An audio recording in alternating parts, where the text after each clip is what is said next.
کاشان کئی دن تک مجھے سمجھانے بجھانے کی کوشش کرتا رہا۔ اس نے مجھے ڈرایا، دھمکایا، مارا پیٹا بھی، لیکن میں نے اس کی بات نہیں مانی۔ اتنے دن وہاں رہتے ہوئے مجھے بھی وہاں کے کچھ قاعدے قوانین معلوم ہو گئے تھے۔ میں نے ان کا حوالہ دیا تو کاشان نے بالآخر میرا پیچھا چھوڑ دیا۔ اس نے بس اتنا کیا تھا کہ مجھے اسپتال چھوڑ کر چلا گیا تھا جہاں میں نے ایک بیٹے کو جنم دیا۔ لندن آنے کے بعد یہ پہلی خوشی تھی جو مجھے نصیب ہوئی۔ میرے پاس تو گھر تک جانے کا کرایہ بھی نہیں تھا۔ تمام اخراجات ایک فلاحی ادارے نے اٹھائے تھے۔ کاشان نہیں آیا تو انتظار کر کے میں خود ہی اسپتال کی ایک ایمبولینس میں گھر پہنچی۔ وہاں محفل جمی ہوئی تھی۔ میں ان کے درمیان سے گزرتی ہوئی دوسرے کمرے میں چلی گئی۔ جب یہ طوفان بدتمیزی تھپا تو کاشان میرے پاس آیا۔ میں سمجھی شاید بیٹے کی محبت اسے کھینچ لائی، لیکن وہ تو مجھے یہ بتانے آیا تھا کہ اس ننھے سے وجود کے لیے اس گھر میں کوئی جگہ نہیں ہے اور میں اپنے بچے کو جلد سے جلد کسی سرکاری یا فلاحی ادارے کو دے دوں جہاں وہ آرام سے پلے گا۔ یہ لندن ہے، یہاں اسے کوئی تکلیف نہیں ہوگی۔ بغیرتی کے اس مظاہرے پر بھی میں نے بڑے ضبط سے کام لیا اور خاموش رہی۔ تم نے بھی تو مجھے آخری دم تک وفا نبھانے کی ہدایت کی تھی نا؟ بابر سکتے کسی کیفیت میں اسے دیکھ رہا تھا۔ مجھے تمہاری باتیں یاد آتی تھیں اور میں آبدیدہ ہو جاتی تھی۔ ایک دفعہ تم نے کسی بات پر کہا تھا، عورت کو بھی اپنی تعلیم، اپنا فضل و کمال ضرور استعمال کرنا چاہیے، مال و زر کے لیے نہیں تو ایک معاشرتی فرض سمجھ کر، ایک اخلاقی اصول، ایک انسانی وصف کے طور پر۔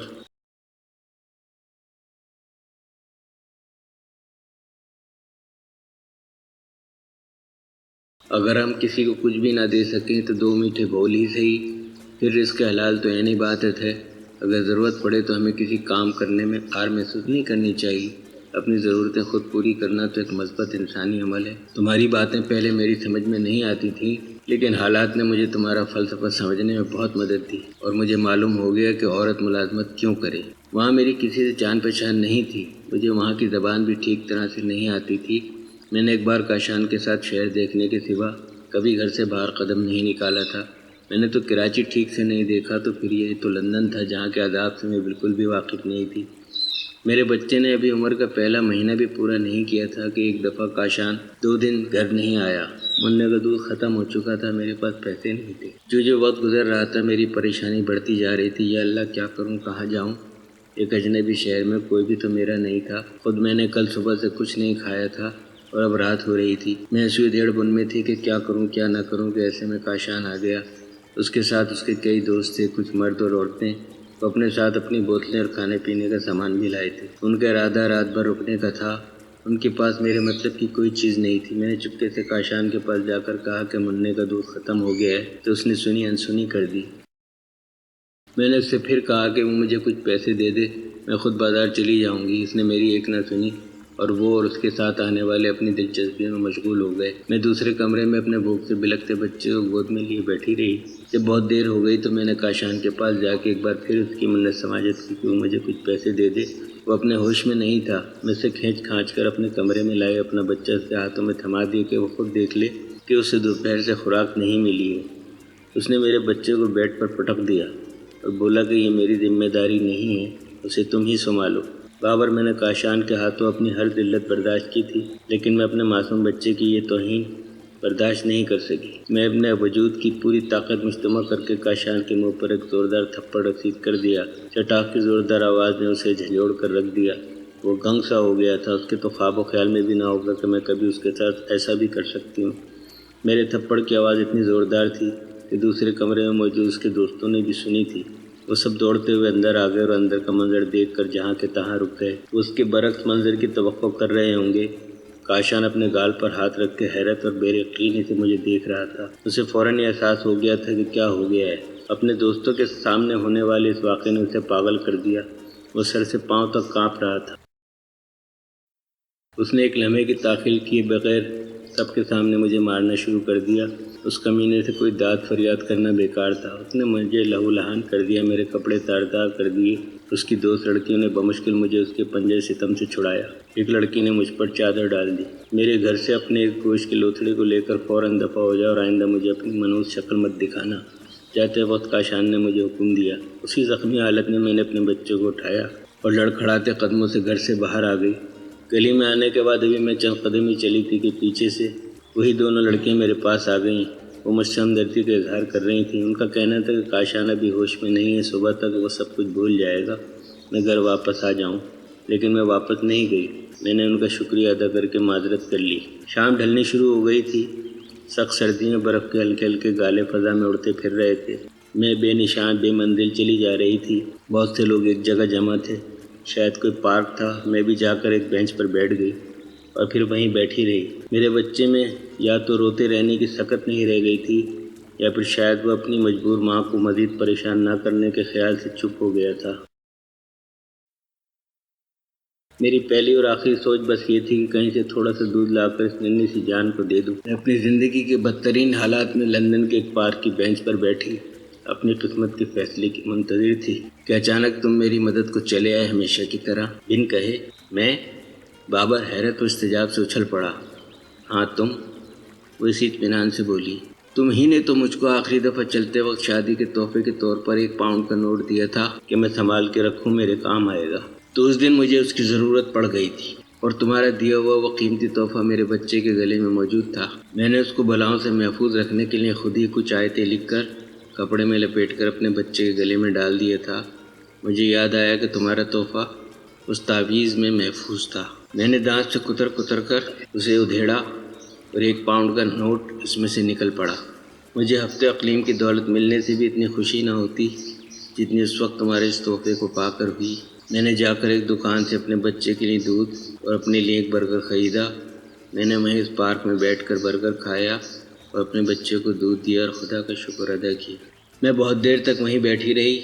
جو رات اتر رہی تھی میرا دل خوف میں ڈوب رہا تھا کہ کہاں جاؤں، کیا کروں۔ میرے پاس تو کوئی گرم کپڑا تک نہیں تھا کہ میں انہی پھٹے پرانے کپڑوں کے اوپر ایک ہلکی سی چادر اوڑھے ہوئی تھی۔ رات گہری ہونے لگی تو چاروں ناچار میں وہاں سے اٹھی۔ میری پہلی ترجیح کسی چھت کی تلاش تھی جہاں میں اور میرا بیٹا بے رحم رات کاٹ سکے۔ میں چلتی گئی اور چلتے چلتے مجھے ایک عمارت کا گیٹ کھلا نظر آیا تو میں عمارت کے اندر داخل ہو گئی۔ یہ ایک 3 منزلہ عمارت تھی، دونوں اطراف فلیٹ، بیچ میں زینہ تھا۔ میں نے زینے پر چڑھ کر ایک فلیٹ کی گھنٹی بجائی، کوئی نہیں آیا، شاید مکی موجود نہیں تھے۔ دوسرا دروازہ بھی بند تھا۔ میں وہیں سیڑھیوں پر دیوار کے سہارے ٹیک لگا کر بیٹھ گئی۔ منّے کو میں نے چادر میں لپیٹ کر اچھی طرح اپنے سے لپٹا لیا تھا کہ اس کا ننھا سا وجود میرے وجود کی گرمی سے جڑا رہے۔ رات بھیگتی رہی، سردی میری ہڈیوں میں اترتی جا رہی تھی، میرے ہاتھ پاؤں بے جان ہو رہے تھے۔ اتنی شدید سردی میں میرے تو آنسو تک جم گئے تھے۔ زینت نے نظر اٹھا کر دیکھا، بابر کا سر جھکا ہوا تھا، اس کا چہرہ نظر نہیں آ رہا تھا۔ زینت کی خاموشی پر اس نے چونک کر سر اٹھایا تو اس کی سرخ سرخ آنکھیں بھری ہوئی تھیں۔ زینے پر کسی کے آنے کی آہٹ ہوئی، شاید سیڑھیوں سے کوئی اوپر آ رہا تھا۔ وہ 2 تھے، ایک لڑکا اور ایک لڑکی، اپنے حال میں مست، نشہ کیے ہوئے، باہوں میں باہیں ڈالے۔ نوجوان کی گھنی داڑھی مچھی تھی اور نوخیز لڑکی جینز اور جیکٹ میں ملبوس تھی۔ لڑکھڑاتے ہوئے وہ اوپر آئے۔ سیڑھیوں پر ملجگہ سا اندھیرا تھا، ان کی نظر مجھ پر نہیں پڑی تھی۔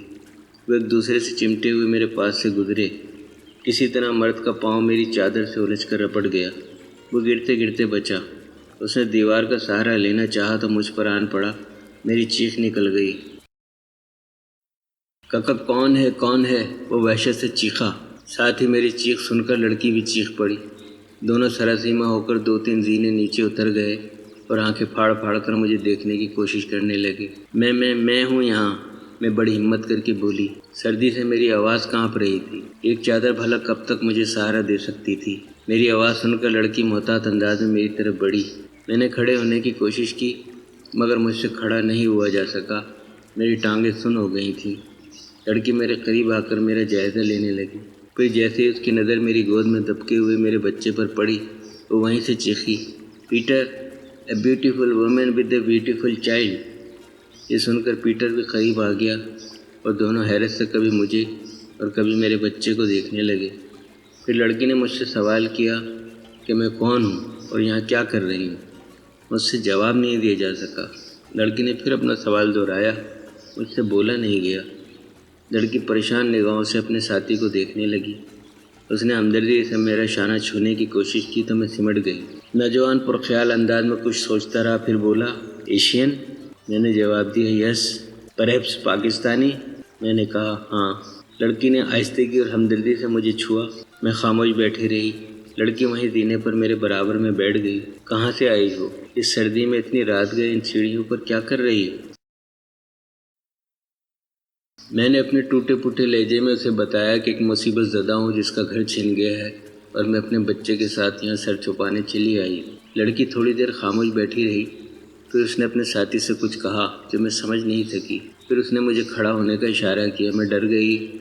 میں نے اس سے التجا کی وہ صبح تک مجھے وہیں بیٹھے رہنے دی، میں صبح ہوتے ہی چلی جاؤں گی۔ میں نے بے چارگی سے اسے دیکھا تو نوجوان نے آگے آ کر آہستہ آہستہ مجھے سمجھایا کہ وہ مجھے جانے کے لیے نہیں بلکہ اپنے فلیٹ میں چلنے کے لیے کہہ رہی۔ لڑکی نے میرا بازو تھام لیا تھا۔ لڑکی کا فلیٹ دوسری منزل پر تھا، ہم پہلی منزل پر تھے۔ میں نے آگے قدم بڑھایا تو تھکن اور کمزوری سے غش آ گیا۔ لڑکی مجھے سنبھال نہ لیتی تو میں یقیناً گر پڑتا۔ اس نے آہستگی سے بچہ مجھ سے لے لیا اور اسے پیار کر کے اپنے ساتھی کے حوالے کر دیا۔ نوجوان نے اتنی نفاست اور احتیاط سے اسے گود میں لیا تھا کہ اس گئی گزری حالت میں بھی مجھے ہنسی آ گئی۔ صاف معلوم ہوتا تھا کہ اس کا کسی اتنے چھوٹے بچے کو گود میں لینے کا یہ پہلا تجربہ ہے۔ وہ اسے اپنے دونوں ہاتھوں میں لیے کسی عجوبے کی طرح دیکھ رہا تھا۔ ان کی آپس کی بات چیت سے مجھے ان کے نام معلوم ہو گئے تھے۔ لڑکے کا نام پیٹر اور لڑکی کا نام پیٹریشیا تھا۔ مجھے یہ دیکھ کر حیرت ہوئی تھی کہ ان دونوں پر میری کہانی کا کوئی خاص اثر نہیں ہوا تھا۔ کہیں وہ مجھے جھوٹا تو نہیں سمجھ رہے تھے؟ لیکن پیٹریشیا نے مجھے بتایا کہ یہ تو یہاں کی عام بات ہے، یہاں شادی بیاہ جیسے مقدس رشتوں کی کوئی وقت نہیں۔ میں نے اس کا شکریہ ادا کیا کہ میری وجہ سے دونوں میاں بیوی کو بڑی زحمت ہو رہی ہے تو وہ ہنسنے لگی۔ بولی کہ وہ دونوں شادی شدہ نہیں ہیں، پیٹر صرف اس کا دوست ہے، اس کا بوائے فرینڈ۔ وہ دونوں قریبی واقع ایک ڈپارٹمنٹل اسٹور میں کام کرتے تھے، لیکن ابھی چند روز پہلے ہی پیٹریشیا کو چوری کے الزام میں نکال دیا گیا تھا۔ اسٹور میں وہ شراب کے کاؤنٹر پر سیلز گرل تھی، جہاں پیٹر کے کہنے پر اس نے قیمتی شراب کی کچھ بوتلیں چوری کر لی تھیں، جس کا خمیازہ اسے نوکری کی برخاستگی اور جرمانے کی صورت میں بھگتنا پڑا تھا۔ اس پر پیٹر بہت شرمندہ تھا۔ اب پیٹریشیا بے روزگار تھی اور جب تک پیٹریشیا کو نئی ملازمت نہ مل جاتی وہ اس کا خرچ اٹھا رہا تھا۔ آج بھی وہ اسے رات کا کھانا کھلا کر لا رہا تھا کہ مجھ سے مٹ بھیڑ ہو گئی۔ دونوں بہت سادہ دل اور ہمدرد قسم کے انسان تھے۔ پیٹر نے میرے بچے کے گرد بڑے احتیاط سے کمبل لپیٹ دیا تھا اور پیٹریشیا اس کے لیے دودھ گرم کر کے لے آئی تھی، حالانکہ ابھی اس کی ضرورت نہیں تھی۔ دوسرے دن صبح میں دیر سے اٹھی۔ پیٹریشیا ناشتہ بنا چکی تھی۔ مجھے بڑی شرمندگی ہوئی۔ اس نے میرے بچوں کو اپنے ہاتھوں سے دودھ پلایا۔ پیٹریشیا بہت غمگسار قسم کی لڑکی تھی۔ اس غیر ملک میں اتنے عرصے میں پہلی بار مجھے کوئی ہمدرد میسر آیا تھا۔ میں اس سے لپٹ کر دیر تک پھوٹ پھوٹ کر روتی رہی۔ رونے کے لیے بھی کسی کندھے کی ضرورت تو ہوتی ہے۔ پیٹریشیا کا دل بھی بھر آیا تھا۔ اس نے مجھ سے پوچھا کہ اب میں کیا کرنا چاہتی ہوں۔ میں نے اسے بتایا کہ ایک چھوٹا سا سر چھپانے کا ٹھکانہ اور ملازمت مل جائے تاکہ میں اپنا اور اپنے بچے کا پیٹ پال سکوں۔ پیٹریشیا نے مجھے یقین دلایا کہ وہ مجھے ملازمت دلانے کی پوری کوشش کرے گی، تب تک میں اس کے ساتھ رہوں۔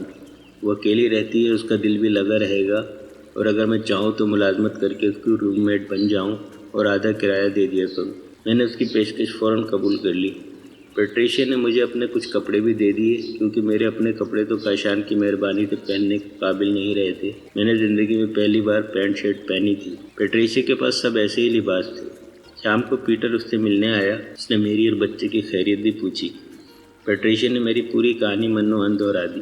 وہ تو ایک دم ہتے سے اکھڑ گیا۔ اس نے مجھ سے کہا کہ میں نے کاشان کے ظلم و ستم برداشت کر کے سخت غلطی کی ہے، یہاں ایسا نہیں ہوتا۔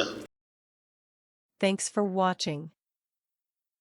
Like, subscribe, comment.